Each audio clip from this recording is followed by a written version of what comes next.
දවස් 30ක් දවසට පුලප් 50ක් ගැහුවොත් මොකද වෙන්නේ? පළවෙනි දවස රෙප්ස් 10ක් ගහනකොට ඔයාගේ අත් දෙක පන නැති වෙලා රිදෙන්න ගන්නවා. ඇඟිලි ටික බාර් එකෙන් ගිලිහෙනවා. අල්ල ගන්න පණක් නැහැ. ටික වෙලාවකට සැරයක් බාර් එකෙන් බිමට පනින්න වෙනවා.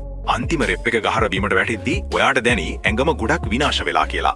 තුන්වෙනි දවස අත් දෙක කෙලින් කරන්න බැරි තරමටම මසල්ස් අල්ලලා. ලෙට්ස් දෙක රිදෙන පාර මොනාහරි පොඩි දෙයක් උස්සන්න ගියත් ඇඟට අමාරුයි. අත්ල දෙකම රළු වෙලා. බාර් එක දිහා බලන්නෙත් හරියට ඔයාගේ හතුරෙක් දිහා බලනවා වගේ. හත්වෙනි දවස දැන් ඇඟ හිමින් හිමින් මේකට හුරු වෙනවා. ග්‍රිප් එක වෙනදාට වඩා ශක්තිමත්. දැන් එක දිගට රෙප්ස් 5ක් විතර ගහන්න පුළුවන්. කණ්ණාඩියෙන් බලලා බෑක් එක ෆ්ලෙක්ස් කරද්දී වෙනදට වඩා පොඩ්ඩක් මහතට පේන්න ගනීවි. 14 වෙනි දවස දැන් ඔයාගේ පිට පළල් වෙලා කියලා හොඳටම පේනවා. අර කියන V ටේපර් එක මතුවේගෙන එනවා. බයිසෙප් වෙලා නහර මතුවෙන්න ගන්නවා. දැන් එක දිගට රෙප්ස් 10ක් වුණත් ගේමක් නැතුව ගහන්න පුළුවන්. අඳින ටී-ෂර්ට් උරහිස් හරියෙන් හිර වෙනවා ඔයාටම දැනෙයි. 21 වෙනි දවස දැන් ඔයා හරියට පුලප් මැෂින් එකක් වගේ.